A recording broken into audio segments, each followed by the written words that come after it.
തക്കിട്ട തക്കധിമ്മിന്റെ കൈ നമുക്ക് നോക്കാം. കഴിഞ്ഞ വീഡിയോയിൽ ഞാൻ ഡീറ്റെയിൽ പറഞ്ഞിട്ടുണ്ട്, ഇനി അങ്ങോട്ട് കടക്കുന്നില്ല.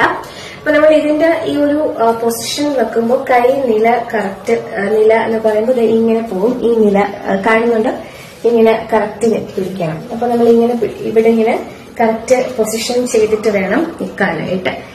അപ്പോ നിങ്ങൾ കാണുന്നുണ്ടോ എനിക്ക് അറിയില്ല, ഞാൻ എന്നാലും ഒരു ഇങ്ങനെ നിൽക്കാം. ശരി, അപ്പൊ നില കൈ ഇങ്ങനെ നമ്മൾ പിടിക്കുന്നു.